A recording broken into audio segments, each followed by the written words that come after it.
I'd like to introduce to you His Holiness Bhakti Vikas Swami.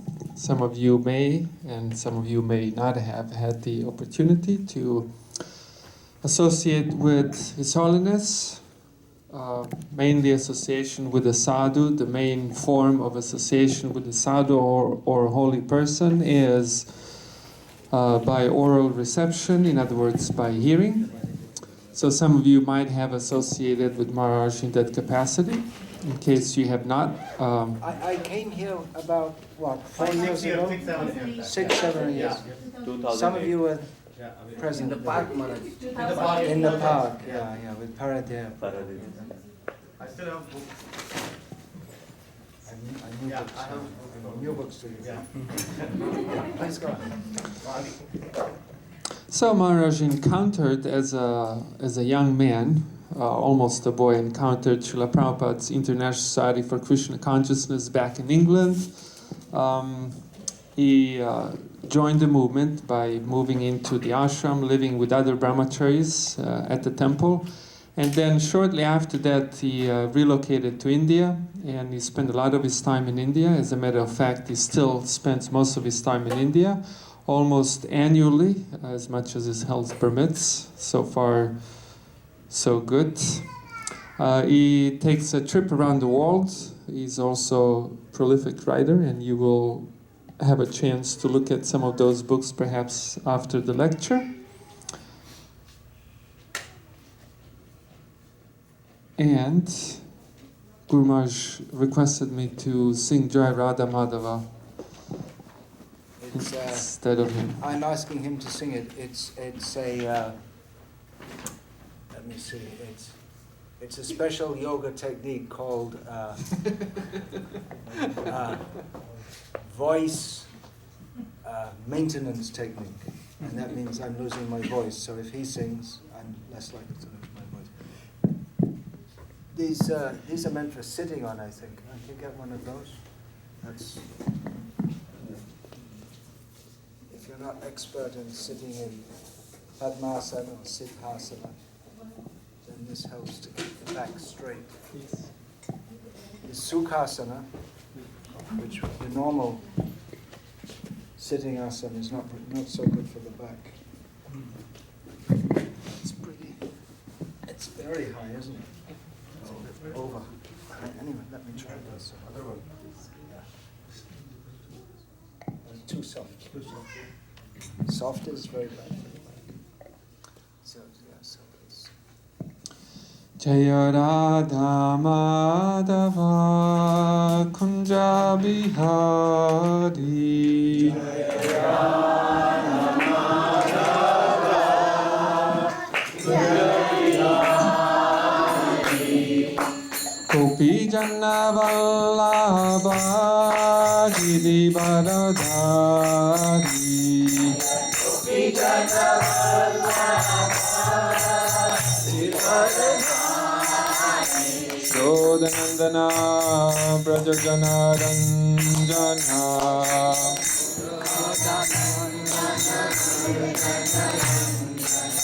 Yashodhanandana Braja Jana Ranjana.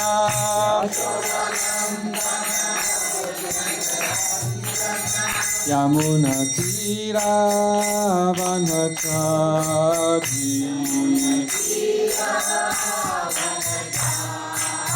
Yamuna Tira Vanachari.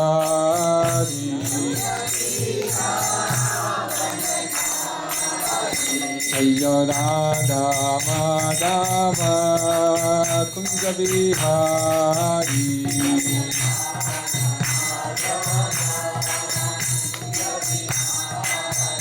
Jai Radha Madhava Kunja Bihari.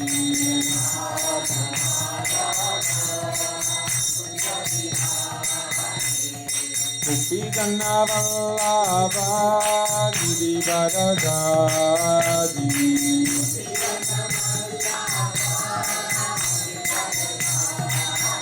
Shodhanandana Braja Jana Ranjana. Yashodanandana Prajajana Ranjana Yamuna Tira Vanachari Yamuna Tira Vanachari Jaya Radha Madhava Kunja Vihari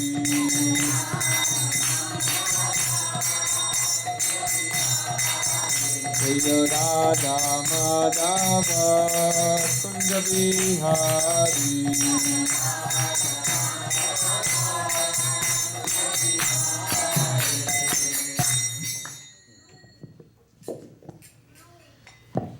Jayam Vishnupad Paramahamsa Parivrajacharya Shrotra Shrotra Shri Madesi Bhaktivedanta Swami Maharaj Srila Prabhupada Ki Jayam Vishnupad Paramahamsa Parivrajacharya Shrotra Shrotra Shri Mad Bhaktisiddhanta Saraswati Goswami Thakur Ki ISKCON BBT Founder Acharya Srila Prabhupada Ki Ananta Koti Vaishnava Vrinda Ki Namacharya Srila Haridas Thakur Ki Pramsikaho Shri Krishna Chaitanya Prabhu Nityananda Shri Advaita Gadadhar Shivasadi Gaura Bhakta Vrinda Ki Shri Shri Radha Krishna Gopa Gopinath Shama Kund Radha Kund Giri Govardhan Ki Mathura Vrindavan Dham Ki Mayapur Navadvip Dham Ki Ganga Devi Yamuna Devi Ki Tulsi Devi Bhakti Devi Ki Samaveta Bhakta Vrinda Ki All glories to the assembled devotees.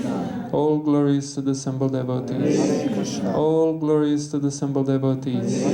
All glories to Shri Shri Guru and Gauranga. All glories to Sri Guru and Sri Gauranga. All glories to His Divine Grace, Srila Prabhupada. Nama Om Vishnu Padaya Krishna Prishthaya Bhutale Srimate Bhaktivedanta Swami Namaste Sarasvate Deve Gauravani Pracharne Nirvishesha Shunyavadi Paschatya Deshatarne.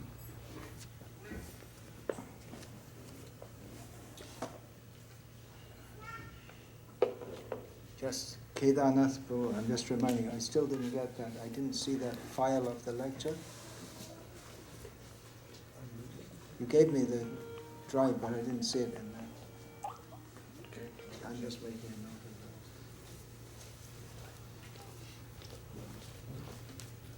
of that.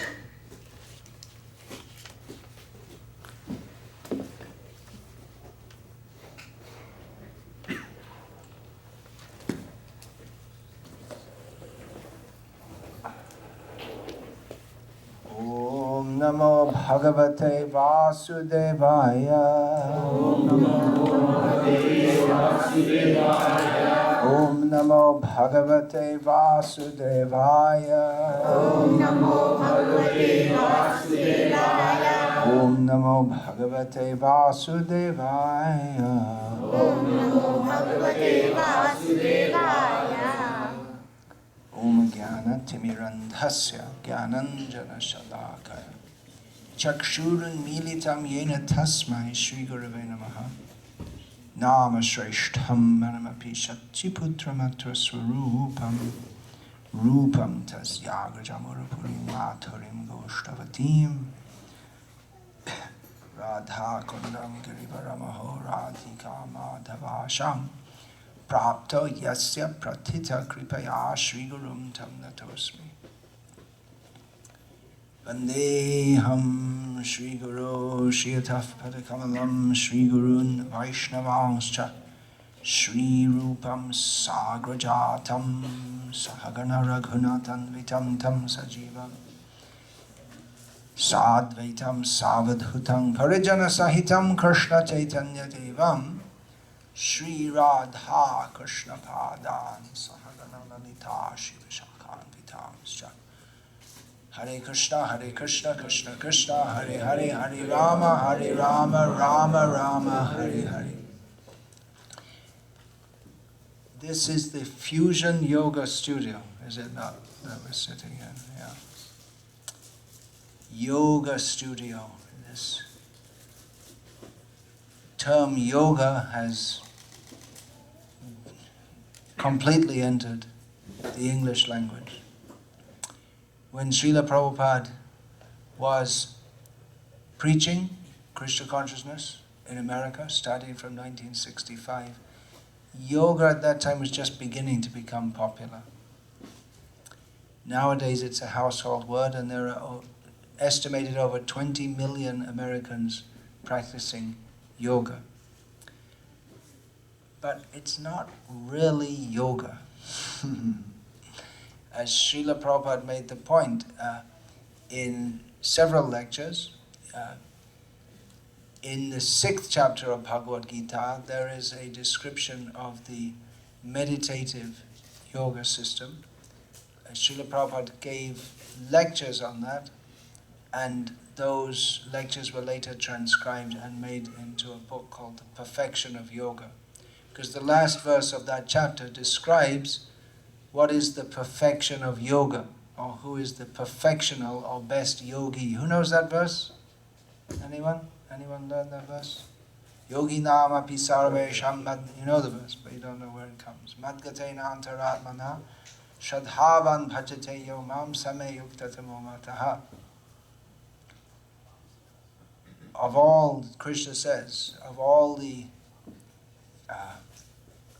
among all types of yogis, one who worships me with great faith, Yoginam Savesham Madgatena, who has placed their goal of life, they made me their goal of life. Such a person, Krishna says, is the best yogi. Now I'll just divert from the topic to tell a little anecdote. In 1976 in Vrindavan, I was sitting in a yajna with many devotees in Krishna Balaram temple. Srila Prabhupada was presiding over it all, and the swaha, this, that was going on. All of a sudden, Srila Prabhupada said, stop. He leaned into the microphone, stop. The yajna in the middle. He pointed, you know what's coming next? No. Yeah. He pointed to, he had noticed that in the completely full courtyard, there was a child, baby, on the lap of his mother with his hand in his mouth. Srila Prabhupada said to the mother, this child has his hand in his mouth, he is contaminating the whole sacrifice. Take him out, wash his hand, and teach him not to put his hand in his mouth. So, please take this child, wash his hand, and teach him not to put his hand in his mouth. And if you don't like me saying that, well, I learned it from Srila Prabhupada, so pick an argument with him, if you like. So, Srila Prabhupada, many of the people coming to him were interested in yoga, and not in the traditional way. In the traditional method of accepting yoga, one accepts a guru and is trained in a certain system of yoga. But Srila Prabhupada found that most of the people coming to him were what we might call into fusion yoga. They were eclectics. They'd pick up a little bit from here and there. Just like Buddha, we see here, there's a picture of Buddha. Stuck behind here are different bronze murtis of Buddha, which you can't see. I can see from here. But actually, Buddha has got nothing to do with yoga. He was a rebel against yoga. He went outside the Vedic culture. But people like to put together elements of what they like and what they think is spiritual. But even in Buddhism, there must be strictness, discipline, gurus. And the word guru is there also, but people take guru as they like to use the word like teacher or advisor or guide. But Srila Prabhupada he used the word guru, he translates this as spiritual master. So what is going on in the name of yoga in America today. It's developed a lot from the 1960s to what many people are doing. And many people have some idea that it's somewhat spiritual, but within their own definition of spiritual, and do-it-yourself spirituality. Yoga is generally thought of as an exercise system that might, if you're inclined to it, have some spiritual overtones. But actually the whole Bhagavad Gita is about yoga. You know that? It's all about yoga. Every chapter is suffixed with a statement that this is a yoga shastra.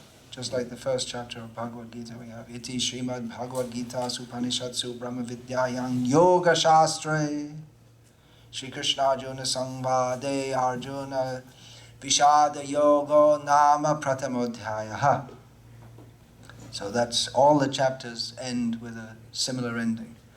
Iti, thus, this is Bhagavad Gita, the Upanishad, Upanishadsu Brahma Vidyayang, spiritual knowledge. Yoga Shastra. It's a shastra, it's a delineation of yoga. Shri Krishna Arjuna Samvade, in the conversation between Krishna and Arjuna. And then the topic, which in the first chapter is the lamentation of Arjuna. And then Arjuna Vishada Yoga Nama, this is the name of it. And Pratamadhyaya, first chapter. So every chapter of Bhagavad Gita is given a name of the yoga, which is the principal subject of that chapter. So it's essential to understand what is yoga. Krishna consciousness is yoga. It's a process. It is the ultimate yoga. Yoga means it means yukta. Yoga yukta maniya brahma. What is that? Yoga yukta maniya brahma achiren nachiren adhigacchati. Krishna says that yoga means the process by which a muni, these terms are all not very translatable into English. Srila Prabhupada often translates that as a thoughtful person, is yukt, is joined with Brahma, the spiritual. Therefore, there are various levels or types of yogis and various types of yoga according to the conception of what is Brahma, of what is the ultimate spiritual tattva, the ultimate spiritual dimension or reality. In Srimad Bhagavatam, which is a continuation of Bhagavad Gita, where Bhagavad Gita finishes, where it leaves off, the topic is taken up further in Srimad Bhagavatam. The topic of Srimad Bhagavatam is Brahma. Brahma means the ultimate spiritual reality. Both Bhagavad Gita and the Vedanta Sutras, they deal with the same topic. They are both summaries of Vedic knowledge. Vedic knowledge, it's almost redundant to say Vedic knowledge because Veda means knowledge. But we say like that, to differentiate it between other systems of knowledge. But actually there is no knowledge outside of Veda. Veda means knowledge. But we say like that because we may talk about scientific knowledge or historical knowledge or psychological knowledge, but actually Veda means knowledge. And when we say Veda, we specifically refer to the body of knowledge that is revealed to human society, to actual human society, actual human civilization. Actual human civilization begins with the endeavor to understand spiritual reality. Atato Brahma Jignasa. The Vedanta Sutras begin with therefore we should inquire into Brahma, the ultimate spiritual reality. So human life begins with that. Otherwise, real human life begins with that. Otherwise, human life is indistinguishable from that of the animals. In the well-known statement of Hitopadesh, Ahara nidra bhaya maithunam cha samanyametat pashubhya narahanam. Both humans and animals eat, sleep, copulate, and fear, and therefore defend. So what's the difference between a human and an animal? Dharmo hitesham adhiko vishesham. The special facility in human life, which distinguishes that from animal life, is the opportunity to pursue dharma. And therefore, dharmena hina pashubhya naranam. A human being without dharma is just an animal. It's simple arithmetic. A plus B equals C, therefore C minus B equals A. So animal plus dharma equals human. Human minus dharma equals animal. So these terms we'll find in Bhagavad Gita. In fact, we'll find in Bhagavad Gita many terms repeated. There are many concepts which are discussed in Bhagavad Gita. Dharma, yoga, Brahma. These words we'll find again and again and again in Bhagavad Gita. It's very important to understand them properly, because if we don't understand them properly, then we may use the term, but we misuse it. There are many such misused terms, or misunderstood terms. Just like the word God in the English language. It's a very common term, but although there's much discussion nowadays in America as to whether or not there is God, or if there is God, what's he like? Which God is it? Is it the? Do you get saved from the burning hellfire by being a Christian or by being a Muslim? Or maybe they're both good, or maybe neither are good. But in all this discussion between atheists and theists and theists and theists, there's very little discussion about really the subject of the discussion, which is God. What is the nature of God? It's just presumed that everyone knows what they're talking about, although this is the most subtle subject to understand what is the nature of God. So there are many misused words. Yoga is one of them. Dharma, that word is entering the English language also, probably more from Buddhism than from Hinduism. Although the Buddha used the term Dhamma as a mispronunciation of the Sanskrit word dharma, and he gave a new meaning to it which is not given in the Vedas. So Veda means knowledge, and it's not vague. Real knowledge is not vague. It's clear. That's the very meaning of knowledge, isn't it? That which jnana is that which is the opposite to ajnana. Unclear means ajnana. This verse, dharmena hina pashubhya naranam, another rendition of that is jnanena hina pashubhya naranam. Without knowledge, a human is simply an animal. So Gyan in the Vedic concept doesn't mean how to make computer chips. That is one level. In the Upanishads, there's the statement that there are two levels of knowledge given in the Vedas. Paravidya, aparavidya. One is spiritual knowledge and one is concerned with this world.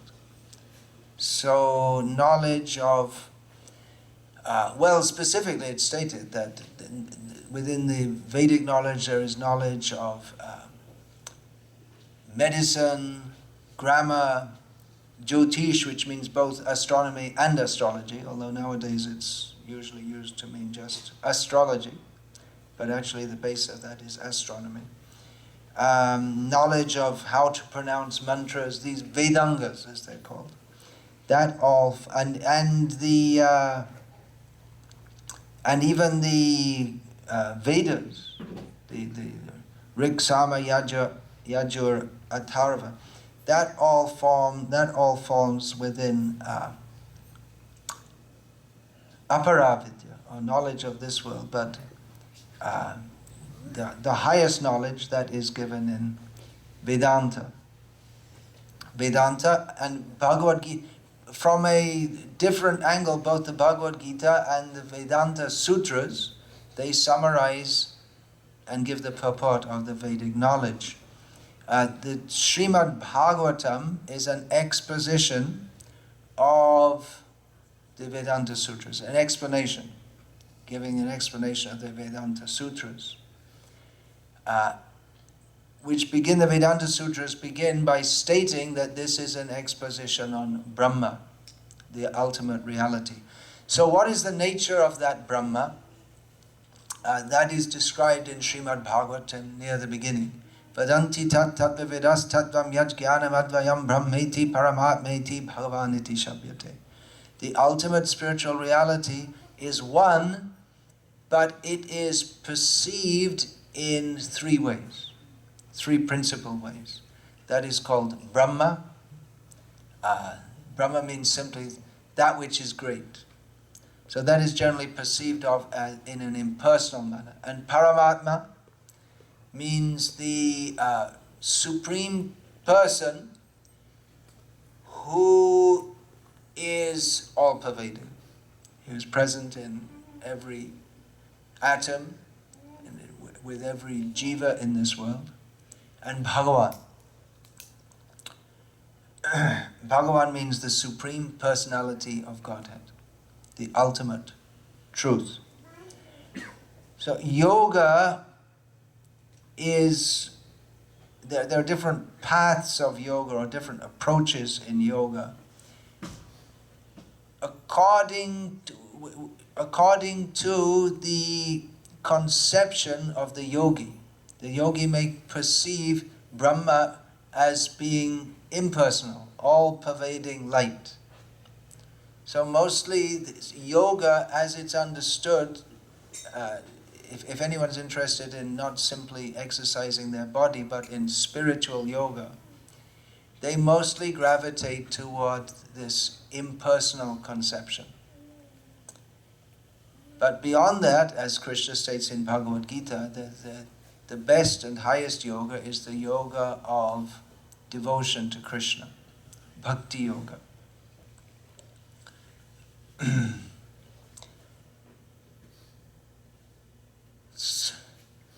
This yoga, as we know it in the modern age, there's exercise, and then some people, they come up to your exercise, including breathing exercises, sitting postures, and some come up to what they suppose to be meditation.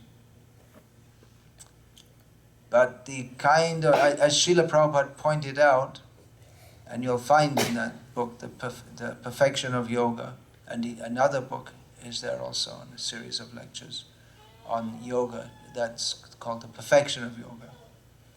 And I believe those two books are now merged, they're printed together as one volume, at least in India. Is it like that? You don't print many books in America, different varieties. In America, the two are printed as, in India, they're printed two as one book.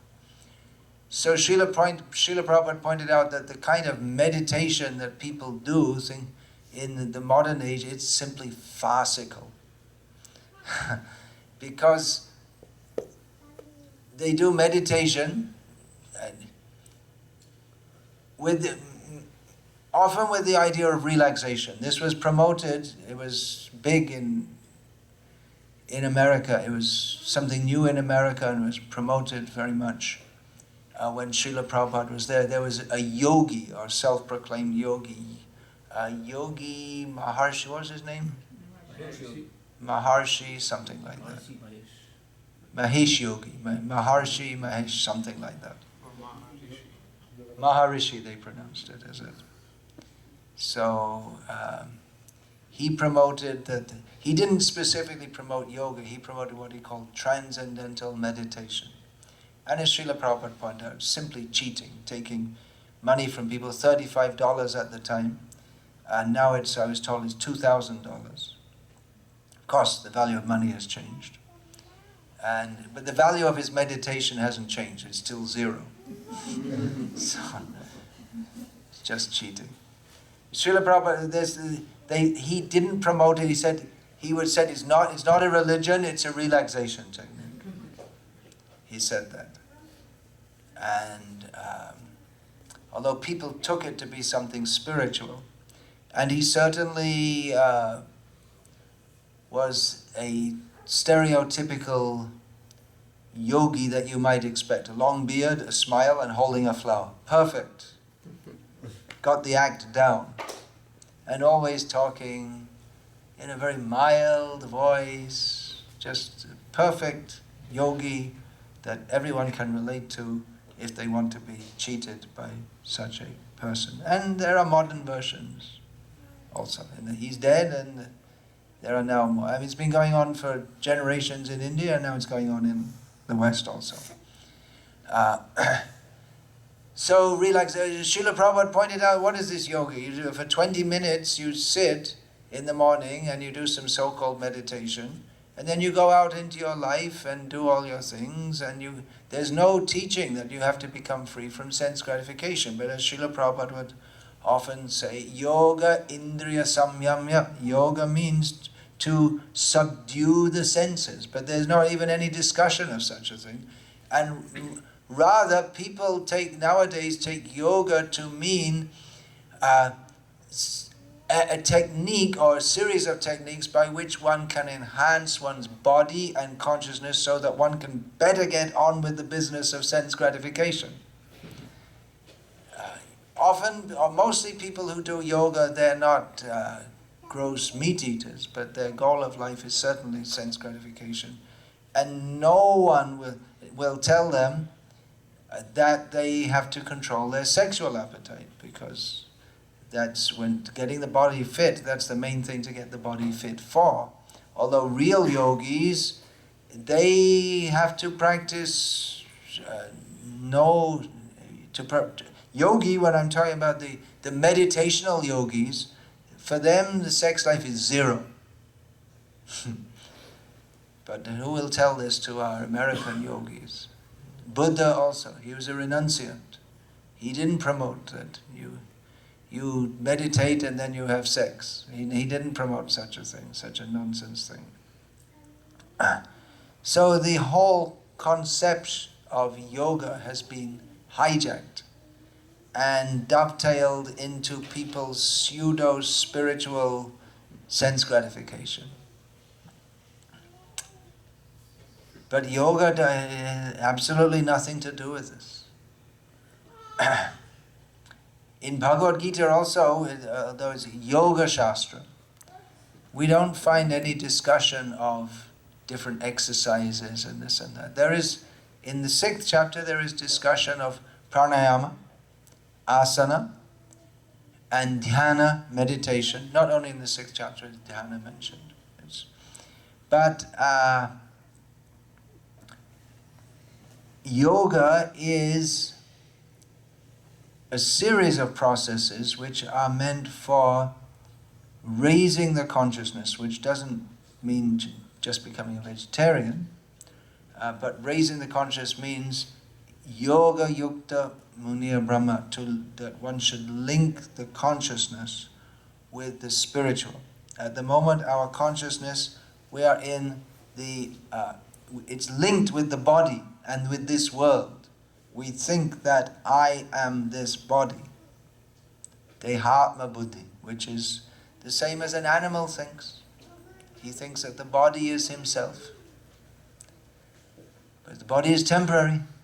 We are eternal. Before this body was born, I was in another body.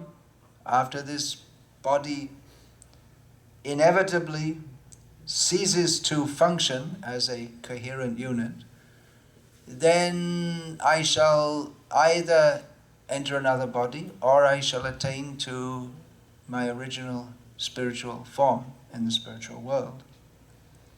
But this body will not continue as a coherent unit for very long. And in fact, the body itself is far from being eternal, it's always changing at every moment. At every moment, our bodies are changing.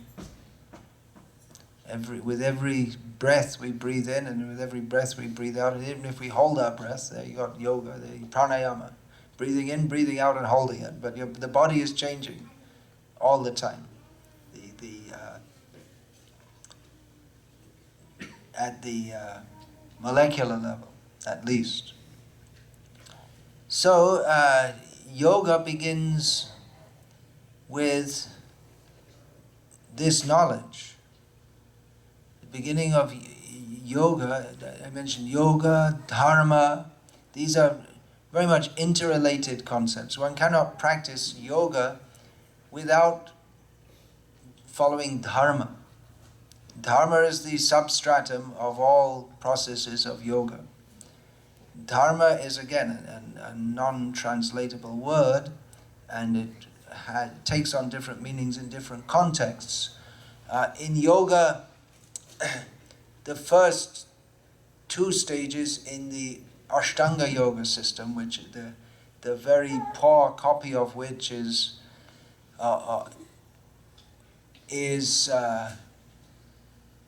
marketed in fusion yoga and such things.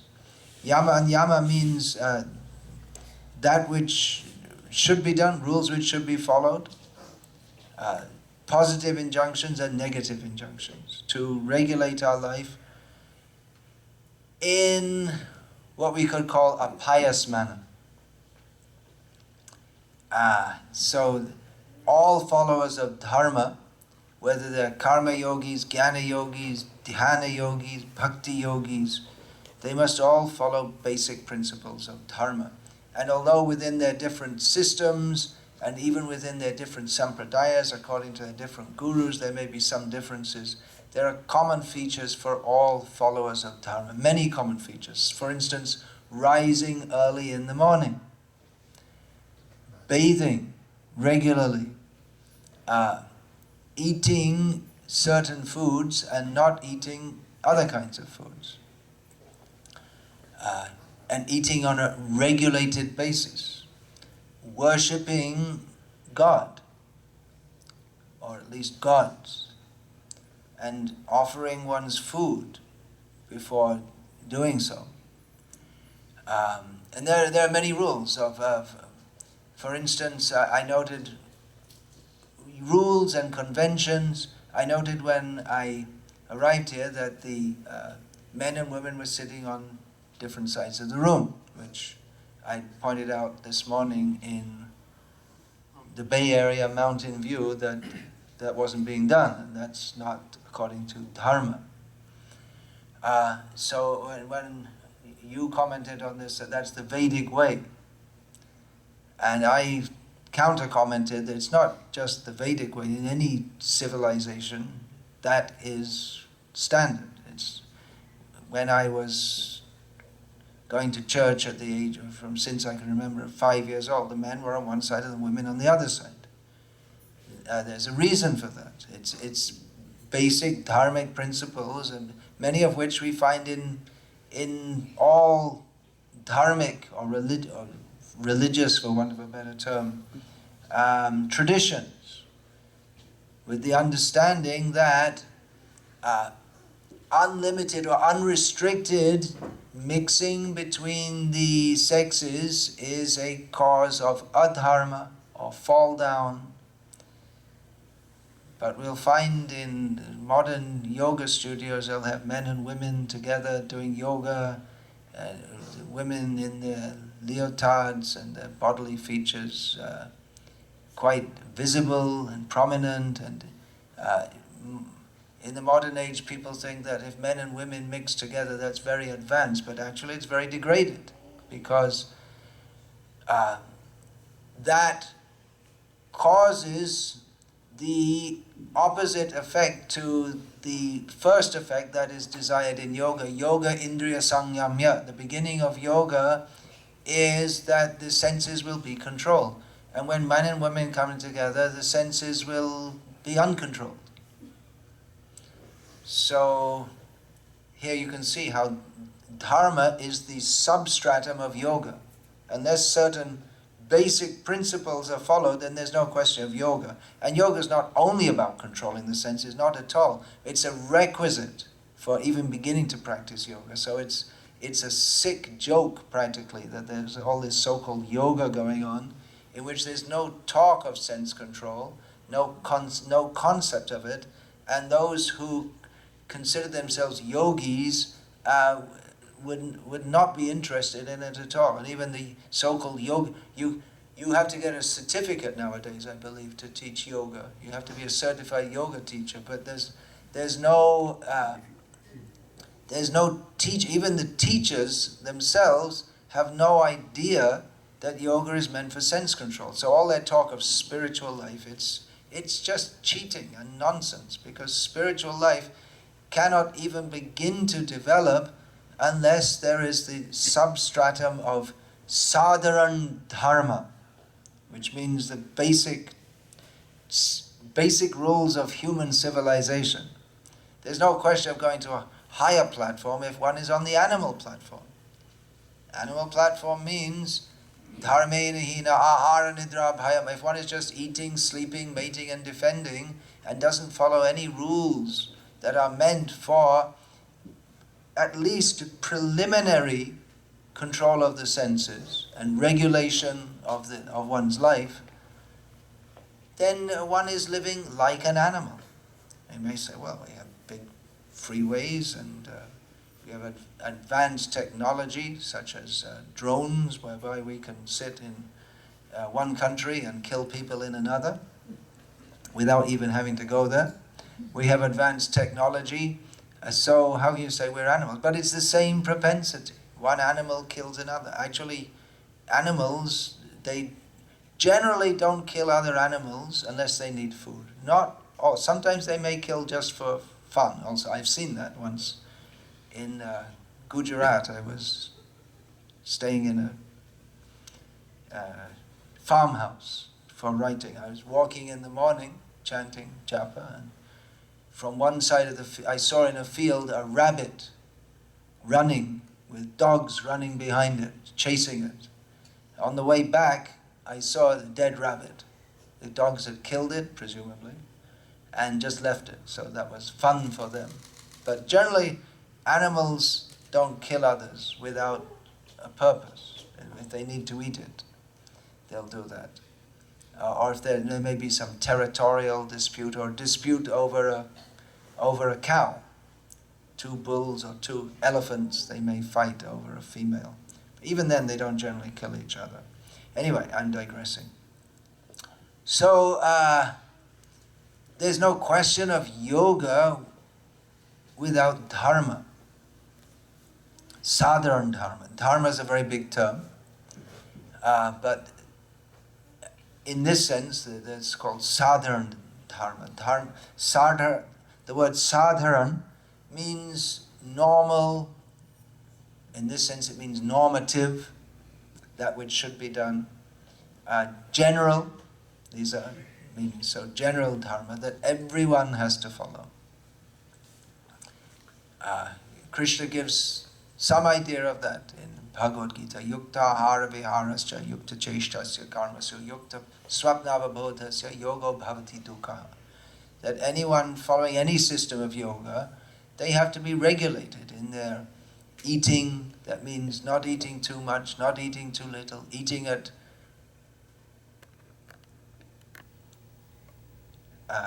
regulated times, not just, you're walking past an ice cream store. Oh, okay, looks good. Okay, let's walk in and eat it. All the time. In modern life, people, if they can't go more than half an hour without either smoking a cigarette, drinking a coffee, chewing some chewing gum, or taking some snacks, or in India there's gutka and all this kind of things. There's pan, and so all the time they need something for the tongue. There's no requirement for the body, but for the tongue. So such a person can never become a yogi. One has to be regulated in one's eating, in one's sleeping. Generally one should sleep at night, not that one is up all night. And these are just common sense factors. One cannot practice yoga if one eats too much, sleeps too much. One has to be regulated, moderate life. Moderate in one's material activities.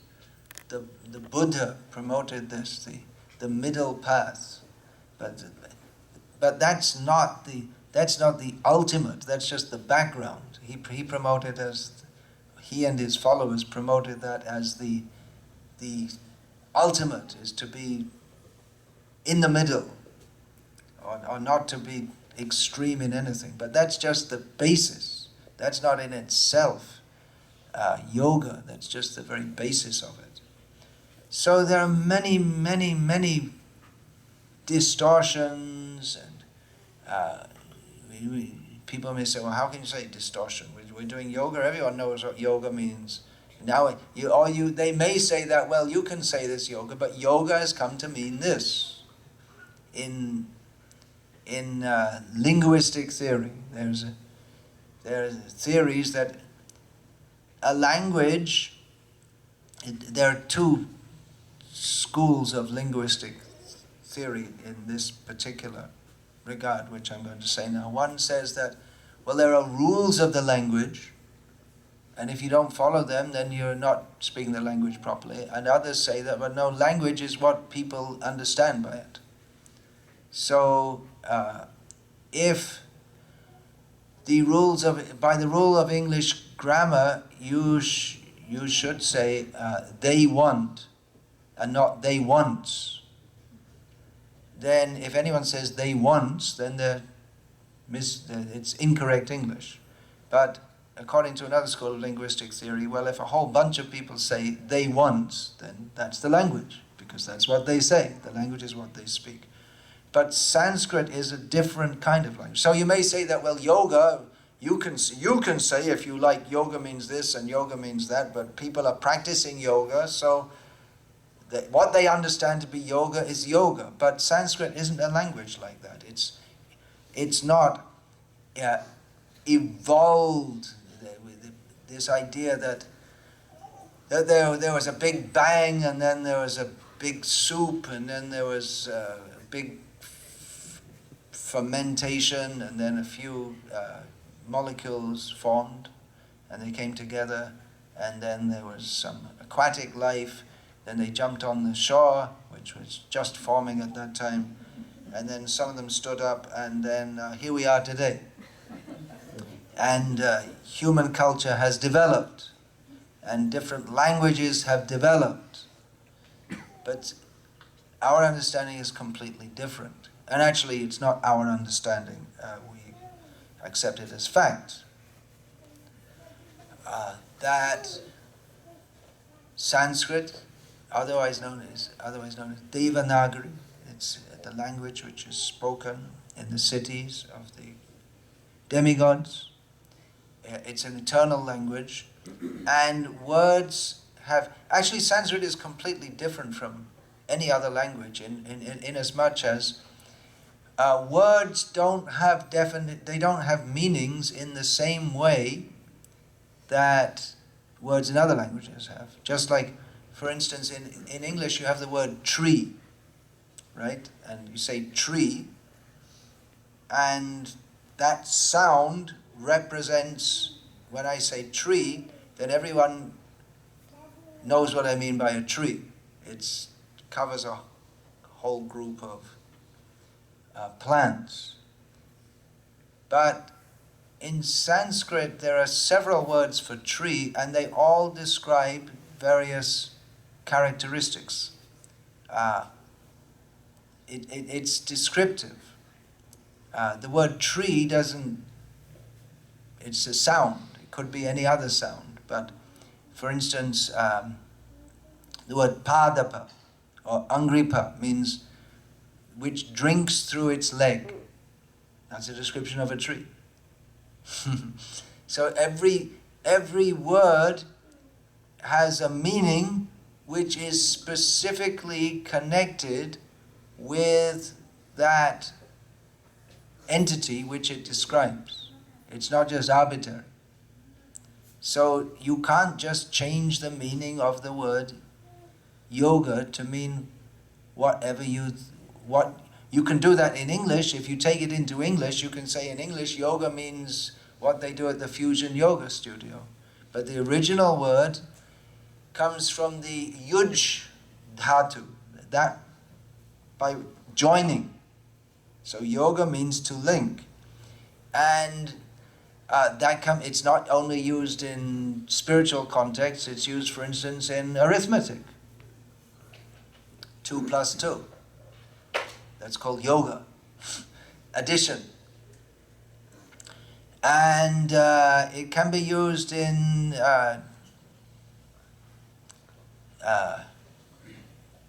many, just joining, you could say joining the mother with the child. It can be used in that sense. In that, the more common term would be yukti for that, joining together. The word, it's a synonym of yoga. But yoga has a specific meaning, which it's meant for, as that we find that, well, there are various definitions. Yoga, indriya, samyamya. But when we say that yoga means to subdue the senses, that's not exactly a definition of the whole purpose of yoga, but it describes the first stage of yoga. In the Yoga Sutras, at the beginning, it's chitta nirodha. It's described as Patanjali's Yoga Sutras describe that yoga means to stop the consciousness. That's the literal meaning of it. So that's Patanjali's outlook. Of course, we find from Bhagavad Gita, Yoga Shastra, which is more authoritative than Patanjali's Yoga Sutras, that consciousness cannot be stopped at all, because consciousness is the eternal symptom of the soul. Nahi kaschit kshanamapi jatu tishtatya karma krit. One cannot stop work at any time. One cannot stop the mind. Arjuna, when he was given instructions on the meditational yoga by Krishna, he said it's very difficult to control the mind. Krishna said it is possible by practice and by detachment. But yoga is better understood as, yes, this point, yoga yukta munir brahma. It means that the muni, the thoughtful person, he is linked with the Supreme. So that is the purpose of all the yoga systems, the main ones of which are described in Bhagavad Gita. All yoga systems can be grouped. There are various systems. I believe I saw a list within Shastra. There are over 50 systems of yoga that have been described, but they can be all grouped under 3 main categories: karma yoga, jnana yoga, and bhakti yoga. So all of them are meant, all of them entail control of the senses. That is required in all of them. And all of them are ultimately meant for coming to the platform of linking with the Supreme. And then what is the nature of the Supreme? It would be good to understand that in the beginning, wouldn't it? Because then you could find out the best process for doing so.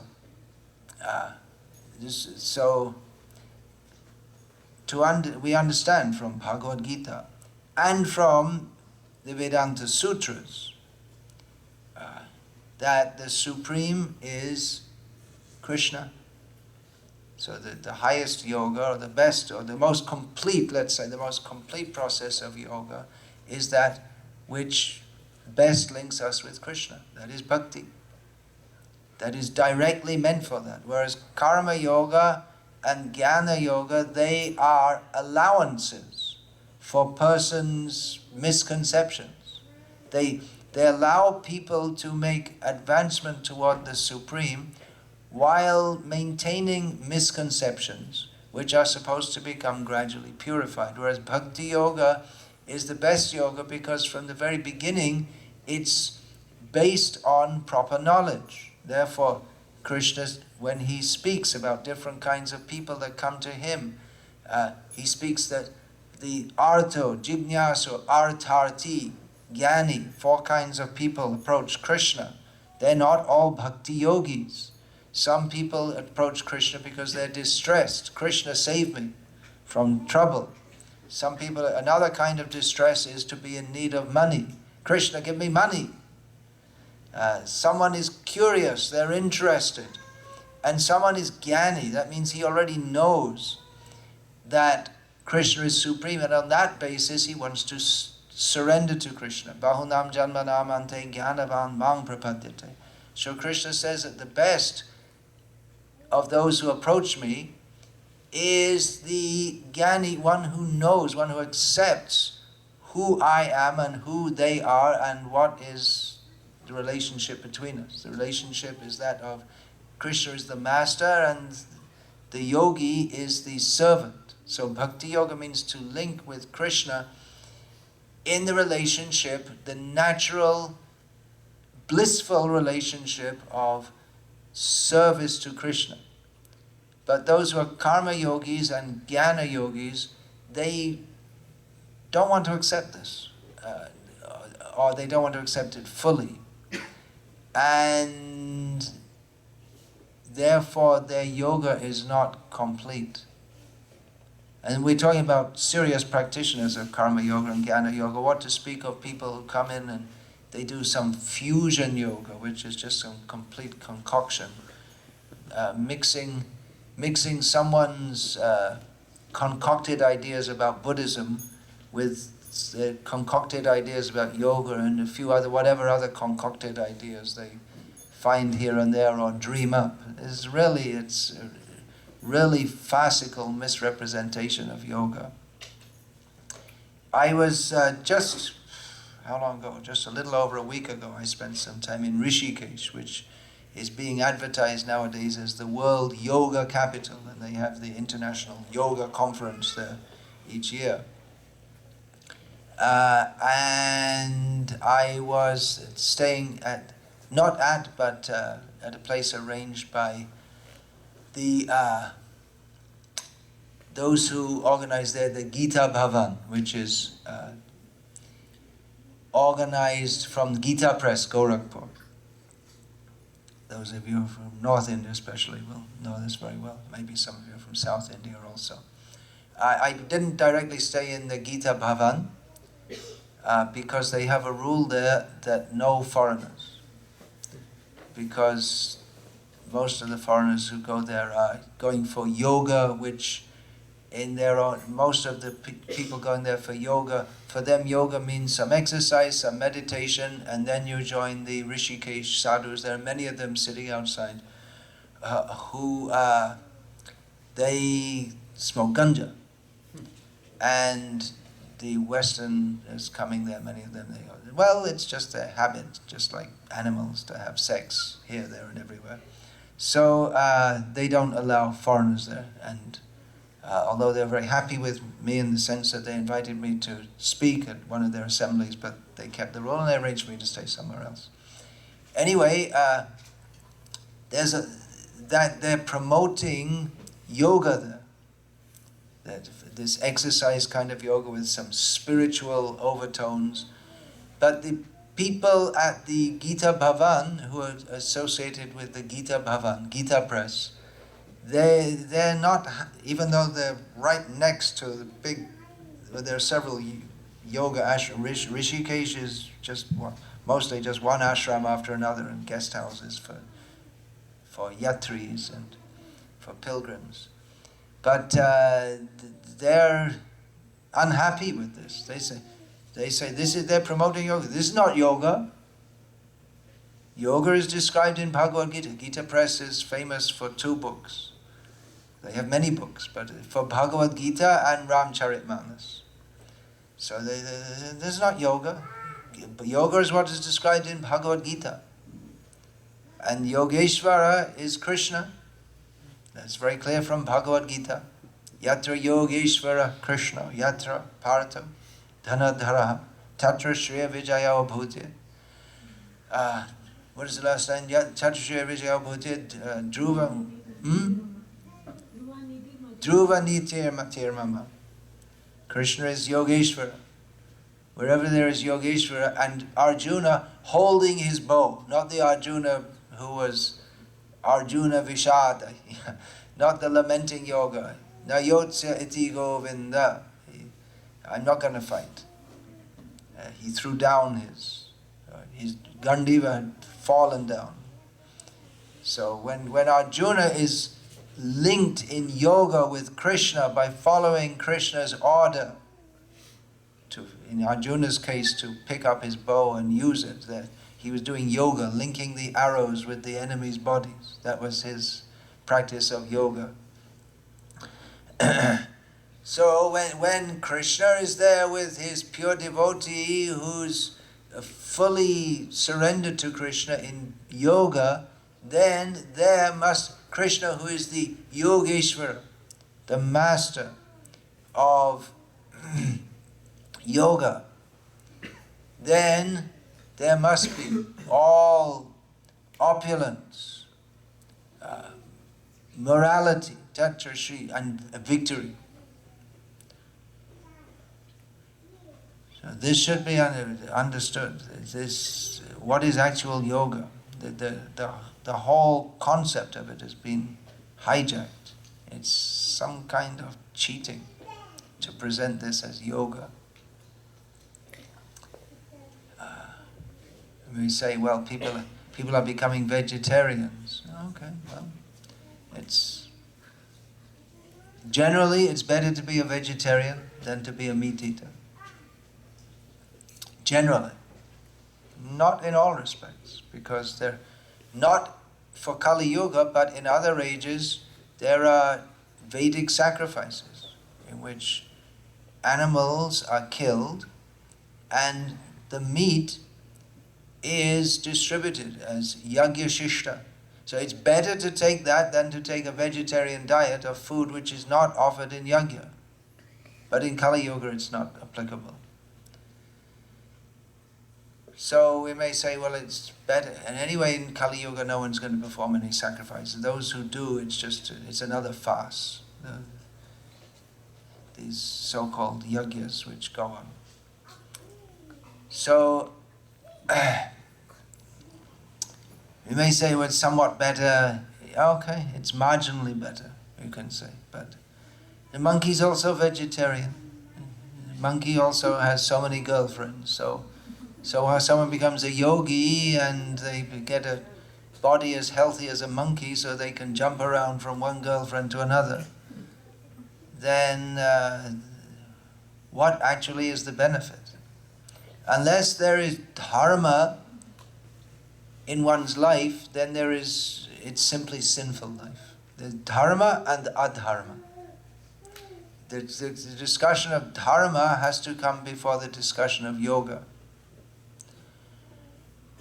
Yeah, Bhagavad Gita gives the summary of all Vedic knowledge from the angle of yoga. Vedanta Sutras do so from the platform of rising beyond dharma. That's a technical subject. So I'm sure you all understand all these points, or have at least some inkling of this. Otherwise, you would be in this yoga studio on another day, not today. You would be in another session. So you understand this. But it's good to understand in more detail, to understand clearly all these points. It might sound controversial that I say all this yoga is cheating. I didn't know. I had some feeling like that, but I understood from Srila Prabhupada, who very kindly taught me and many others that.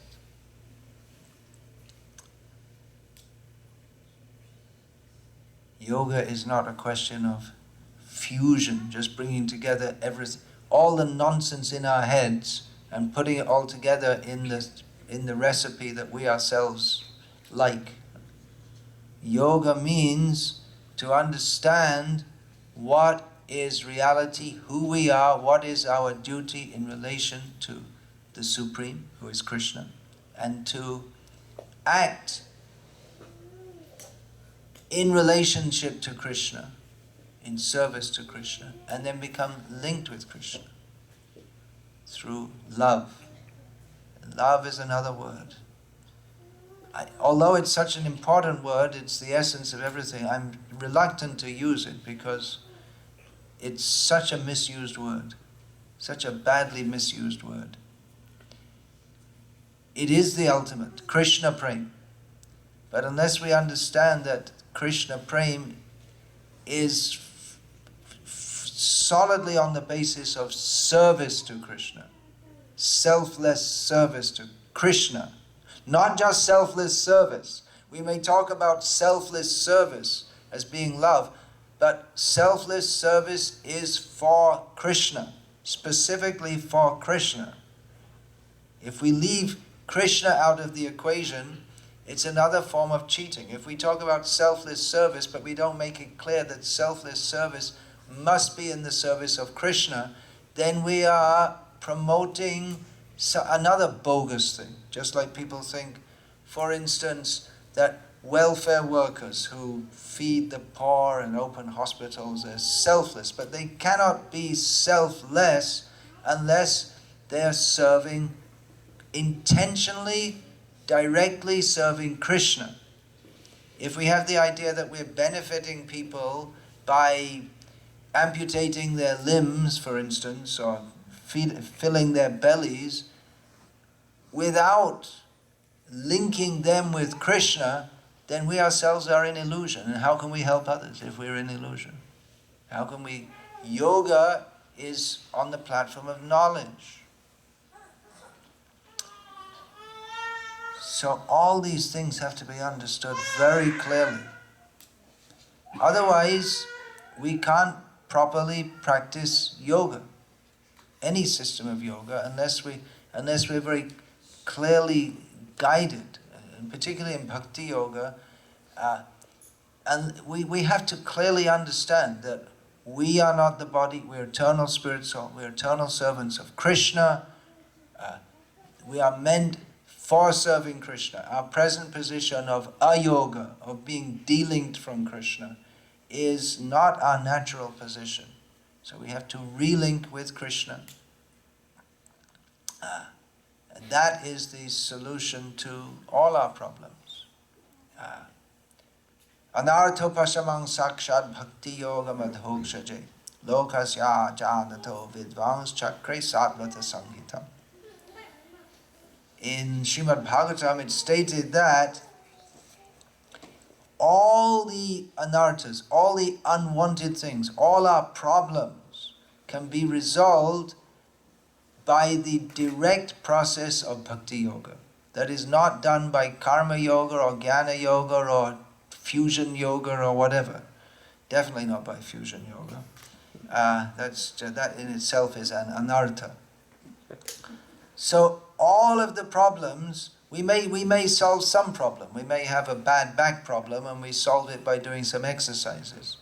But we're going to have millions of bad backs, life after life, until we directly link with Krishna. And that solves all the problems. Solves the back problem, the neck problem, the eye problem, the constipation problem, the diarrhea problem, and the birth and death problem.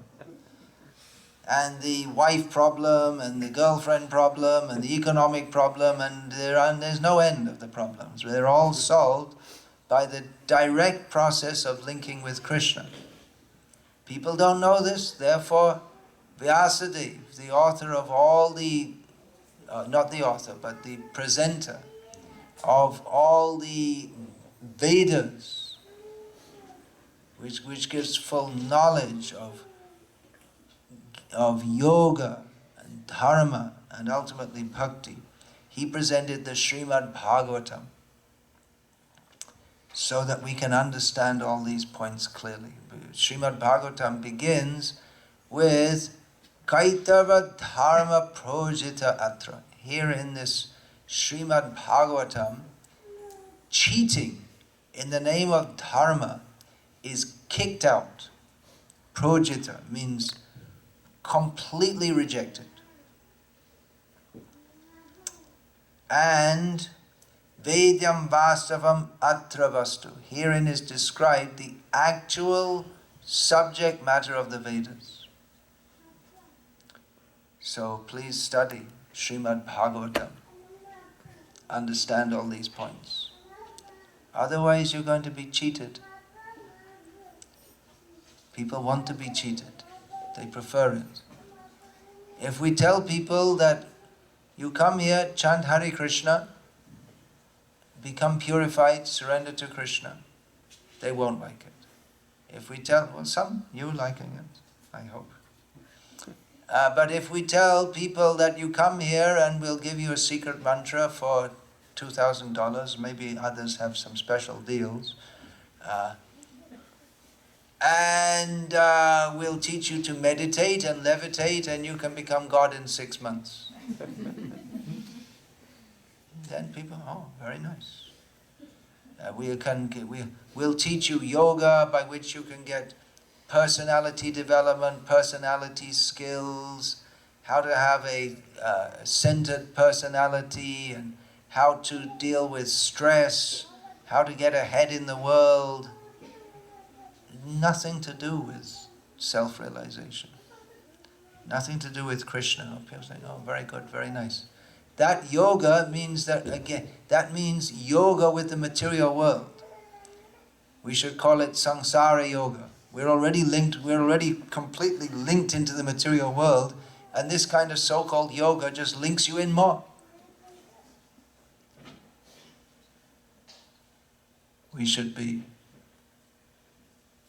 more intelligent than to be misled by all this cheating.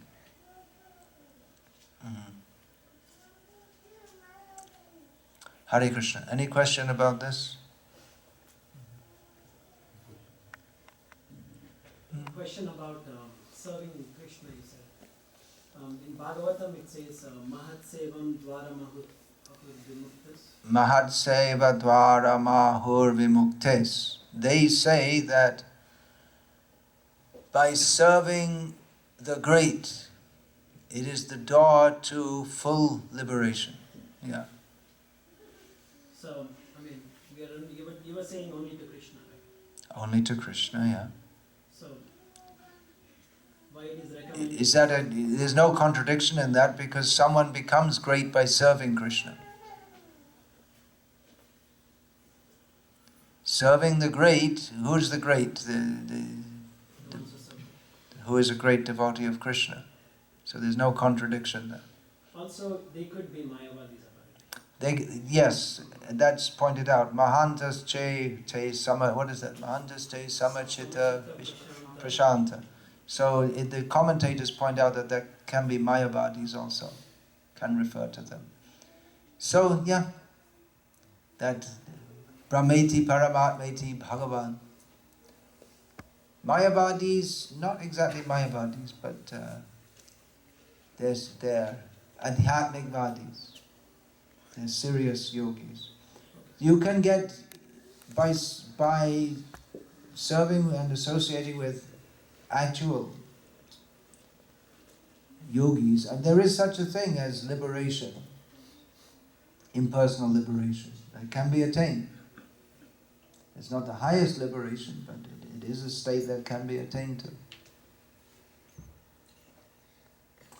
And yeah, in any system of yoga, one has to be guided by guru, under strict discipline. So that's there in the Mayavad Sampradaya also, or the Brahmavadi Sampradaya.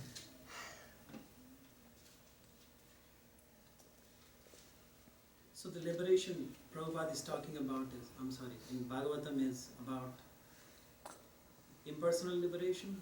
No, well, undefined. it's different. You have to see it contextually. In different parts of Bhagavatam, as in Bhagavad Gita, the terms may be used in different contexts. What is that? Atmanam Atmano. What is that verse? Atmanam Atmano. Anyway, the term Atma, for instance, is used in the Gita in different contexts to mean the mind or the self, or sometimes can mean the body also.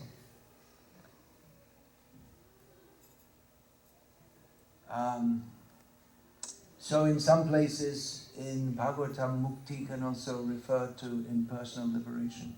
But the particular definition, or the best definition of mukti is given in Bhagavatam itself. That muktir hidvanyata rupam swarupena vyavastitihi. Mukti means to give up these superfluous forms and attain one's own form, one's own spiritual form, to be situated in one's own spiritual form. That comes in the definition of the 10 subjects of Bhagavatam, one of which is mukti. So all the terms are defined. So that term mukti is defined as giving up extraneous forms and being situated in one's own actual constitutional form. Regarding this, there's also that well-known verse of Yenye Rindaksha Vimuktamaninas Tvayasta Bhavada Avishuddha Buddha Aruhya Kritrena Parang Padang Tataf Patantyato Nadrita Yushmadangraya. Persons may become liberated by performing very difficult sadhana. They may attain to the spiritual position and they are liberated, but they consider themselves to be fully liberated, but they're not. And they fall down again because they neglect to worship Krishna's lotus feet. So that's an important understanding of mukti from Srimad Bhagavatam. So you please all study Gita, Bhagavatam. Out with the TV, in with the Bhagavatam. Good formula. TV means birth and death. We're just setting ourselves up for, not only for birth and death, but for going to hell. Because we find in Gita, Trividham narakasyedam dvaram nashanam atmanaha kamas krodha tatalo tasmat etang trayam tyajet. Krishna says there are 3 gates leading to hell: Kam, Krodh, Lobh. Lust, anger and greed. Therefore they should be given up. But what does TV promote? Kam, sex, Krodh, anger, violence, and Lobh. Buy this, buy that, buy something else. The TV is it's not just we'll stay in the cycle of birth and death, but we'll go down. And even we don't have to wait. Our consciousness becomes completely hellish. So, out with the TV, in with the Srimad Bhagavatam. That's the best formula. How many of you have sets of Bhagavatam? You all have sets of Bhagavatam in your home? Those that don't? We have bought 3 sets. You bought 3 Srimad Bhagavatam sets. We can accept, actually, if you want to take and ship later. Yeah, take. Those who've got Bhagavatam sets and don't have Chaitanya Charitamrita sets, you should get that also. You may say, well, I'm not ready to read it. Well, it doesn't matter. Get it. Better have it in your house. Just to be it in your house is purifying. That's mentioned in Nectar of Devotion. Just to have these books in your home is so purifying that even the demigods will offer you respect. You don't have... Forget about worshipping the demigods. You study Srimad Bhagavatam, the demigods will worship you. So fill up your house with this literature. And it's just like why they have advertisements. They show again and again and again because they want you to become attracted to it. They show Coca-Cola again and again and again, so you become attracted. So if you have books in your house, eventually the desire is going to be there. Well, maybe I should read it. Actually, we should be very eager to study this. Many parents in India are concerned about the cultural future of their children. Sorry, in America. Indian parents in America. I wish the Indian parents in India were so concerned. But in America, they can see all the results right in front of their eyes, whereas in India, they only see it through the TV screen, and they think it's some kind of fantasy land. They don't see the effect directly in front of them, immediately. Although that's coming in all respects. But if you read this with your children, you can give them this understanding of Krishna, by which, even if they do go astray at some point, they'll come back to the right point if they have this understanding. Another thing is that Srila Prabhupada's books are excellent English. Actually, most of the Indians who come to America, they speak fluent but very bad English. Don't mind me saying so. I'm sure, I speak fluent Hindi, but I'm sure it's not exactly proper, although people are not so unkind to tell me that it's not. But I'm sure there are many mistakes in it. But to have language skills is, even for a materialistic person, it's a great asset, especially if you can speak your own language or the language of the people that you're living among. Not only can you communicate better, but people who are aware of that, for instance, one should say they went rather than they went. When you say they went, they'll think, wow, he's not really up to the mark. Yeah, definitely that's there. If one speaks irregularly, it means you don't really know what you're saying or doing. So language skills are important. And English in a practical sense, you could say, is the most important language in the world today. So your children can learn excellent English because they're actually, Srila Prabhupada was empowered by Krishna to present these very deep and subtle understandings of the Vedic knowledge in simple English. And that's language is ultimately, well, the main or the first purpose of language is to communicate.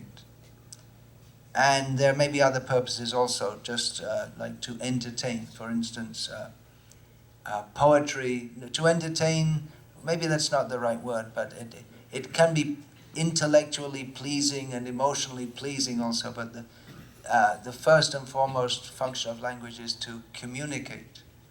So if one can communicate complex topics in straightforward language, that is a great gift, and you can get that from Srila Prabhupada's writings because he has done so. And his editors have also done excellent work because Srila Prabhupada's grammatical knowledge and in some cases usage wasn't in English perfect. So these are excellent books for educating your children. You'll also have to get educated because when they ask you so many questions from reading it, as children are wont to do, then you'll have to answer them. So you can also get a good spiritual education by doing so. So in all respects, please read Srimad Bhagavatam and get it for your children also.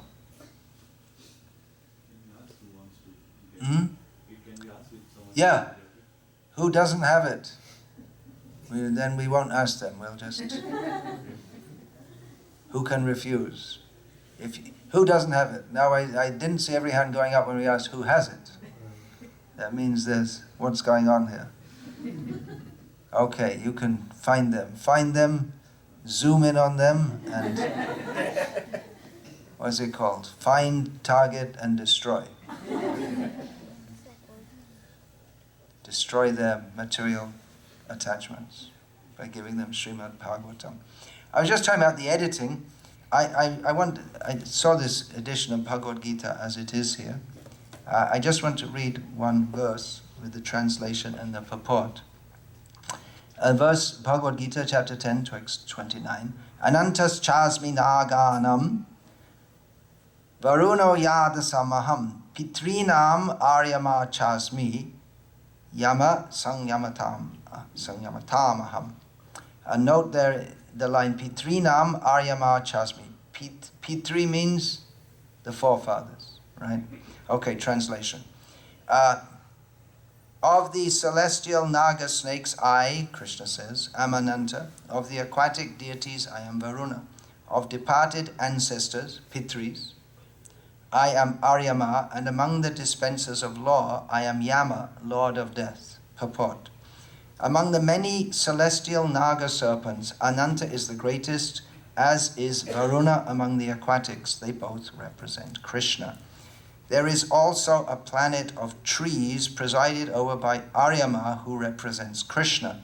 There are many living entities who give punishment to the miscreants, and among them Yama is the chief. Yama is situated in a planet near this earthly planet, and after death those who are very sinful are taken there, and Yama arranges different kinds of punishments for them.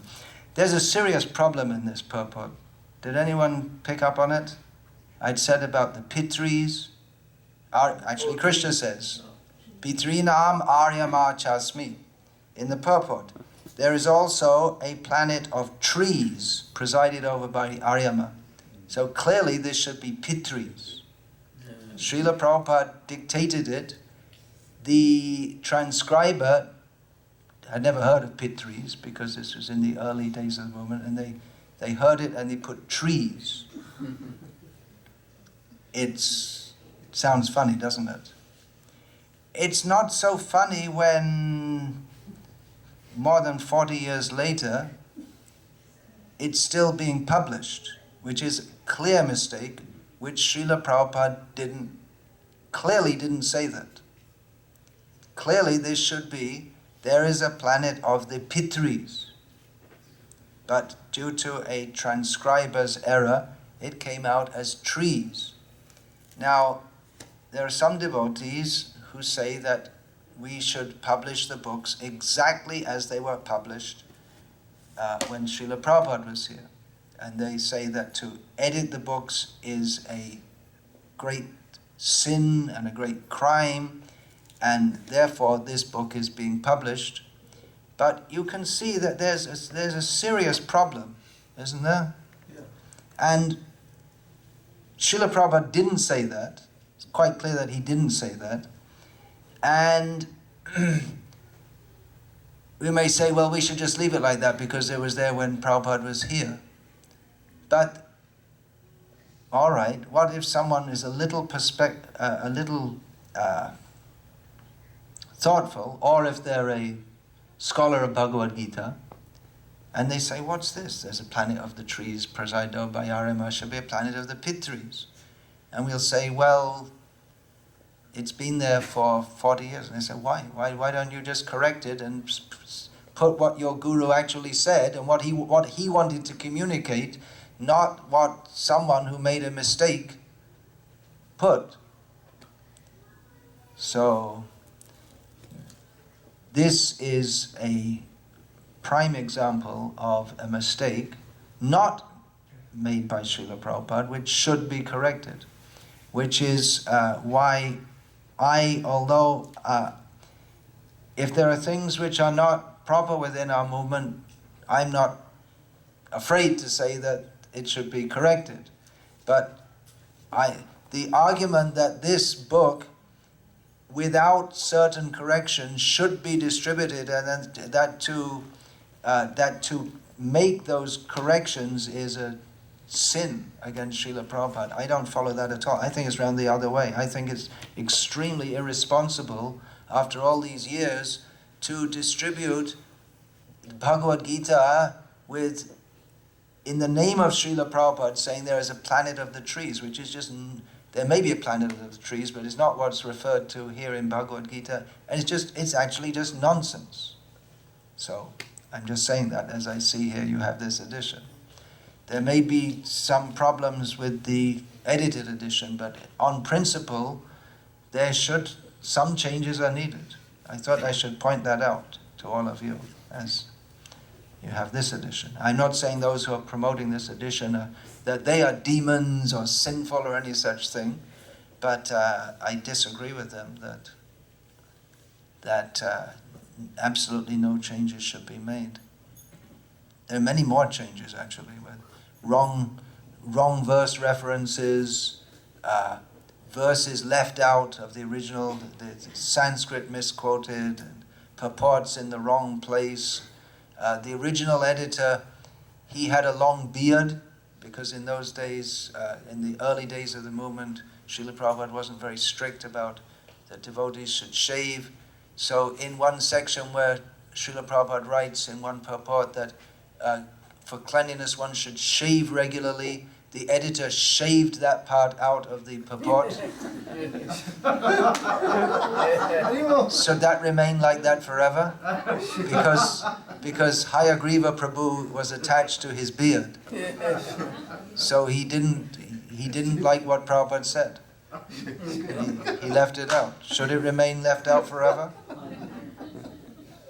I think it's far from being a disservice. I think it's a service to Srila Prabhupada to restore the clause about shaving and shave off the beard, and not what Prabhupada said. Don't shave what he said.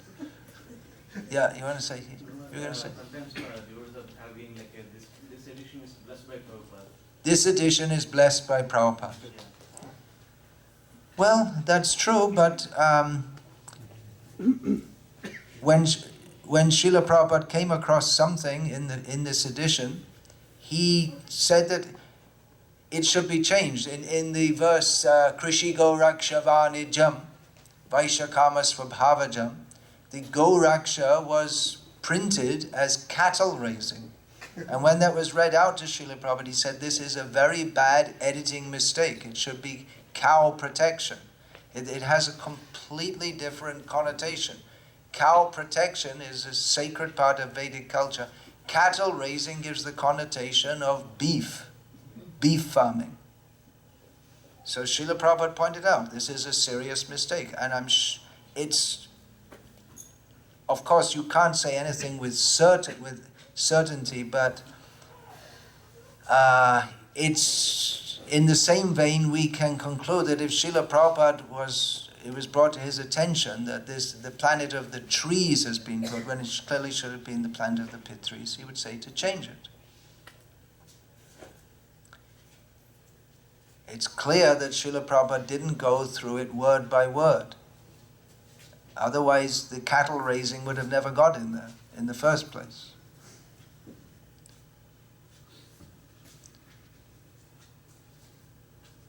So how about the pictures that are missing? So why don't they put the original pictures back? Why don't they put the original pictures? That's another issue. They should. It is another issue. I'm not saying that everything that is in the...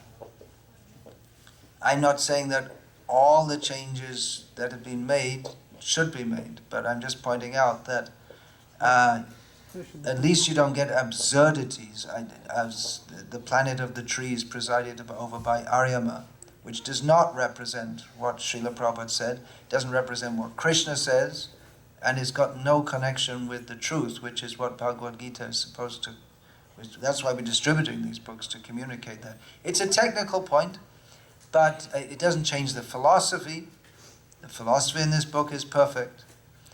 But Krishna also makes so many technical points, just like, for instance, Pitrinam Aryama Chasmi, among the Pitris I am Aryama. And like I say, anyone who's a scholar of Bhagavad Gita, they'll see this and they'll think that either the author is stupid, or his disciples who continue to, who never understood this, because of that they're stupid, or if they do understand it and they still keep it, either way they're stupid. So it doesn't represent Srila Prabhupada, what he said in this regard. Other things are also may be questionable, but I'm just pointing this out here.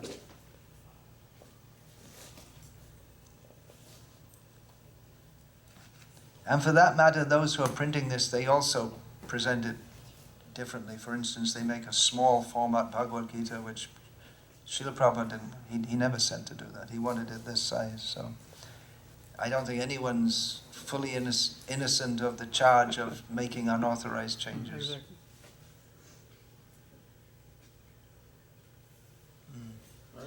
This you said about the Bahunam Janmanamante, and the verse before that, Krishna is saying that the Gyanis are most dear to him.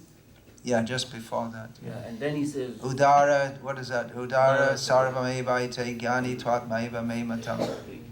so why Well, different acharyas have analyzed that differently, saying that the gyani mentioned in the in that verse is not the same as in the other verse.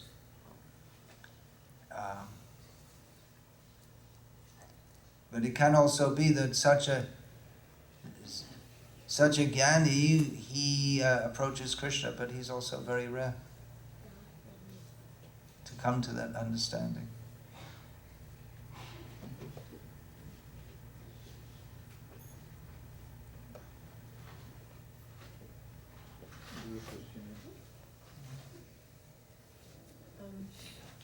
I've tried to read the Srimad Bhagavatam. I've started about 3 or 4 times, and it's very. I stop. It's very difficult. Find it tough going, huh? Yeah, Reading the there's some Srimad other books Bhagavatam. that I like that I've read. So I don't know if I should keep trying or just force myself to read it, even though I'm Should not you really keep enjoying it. forcing yourself? You could try reading it with others. That's a suggestion. Because it seems there's so many stories that I can't follow them. I lose track, and I don't know if I should just keep going and not worry about it. And then Many also, devotees tell me that they read it but they can't remember anything. Their mind's like a sieve. yeah. But still, the endeavor to read it in itself is purifying. Krishna will be pleased with that. Srila Prabhupada also said that it's not that everyone's going to be very scholarly. So if you find it too tough to read Bhagavatam, well, you can serve in other ways. Maybe read other books which you find more easy to follow and get into. But especially those who are going to preach Krishna consciousness, and those going to teach Krishna consciousness, those who are supposed to be spiritual leaders, brahmanas, they should have a good understanding of good depth in Srimad Bhagavatam. So, yeah, it's not everyone. May not be that everyone's has that propensity to study deeply. But we also shouldn't take that as an excuse not to. If we may say, well, it's not my propensity. My propensity is to chant Hare Krishna while watching TV or something like that. I've seen that. I've walked into devotees' homes without them knowing I'm coming and seen them chanting their rounds, very good, but watching TV at the same time.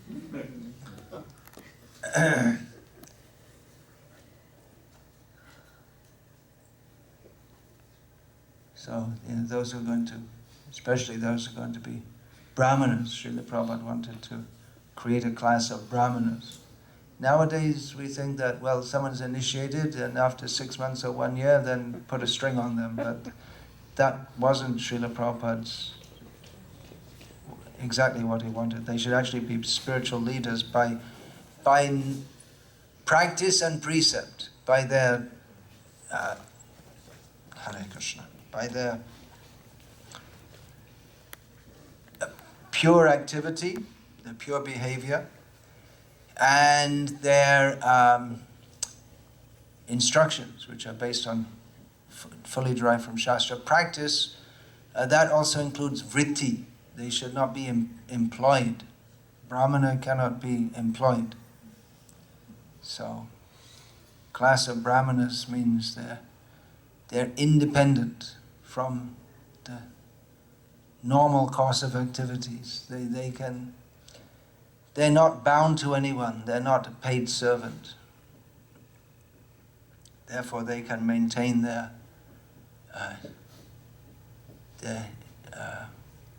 independence in the sense of their integrity. They live by principles.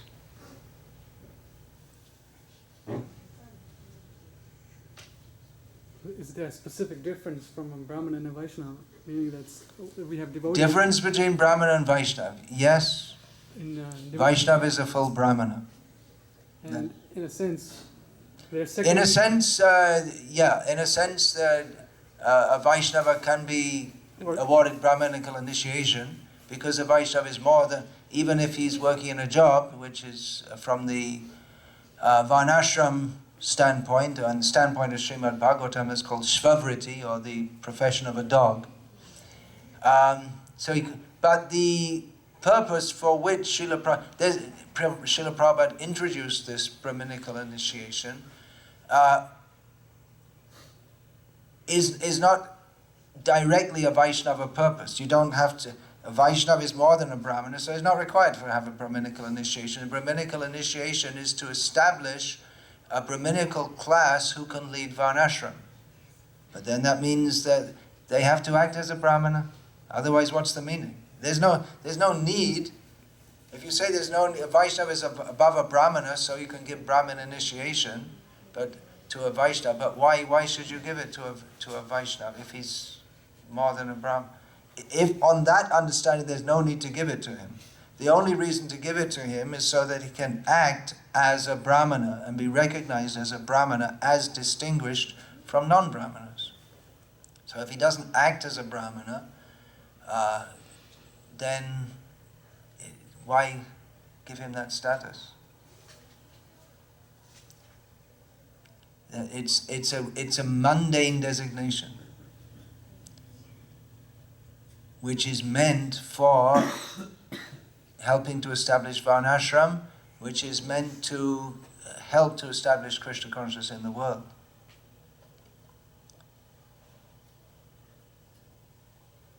But if we give Brahminical initiation because the so-called Vaishnavas are in the mundane consciousness of thinking, I want to be a Brahmana, then how is that going to help to establish Varnashram or Krishna consciousness? It just perpetuates a neophyte understanding of what it means to be a Vaishnava.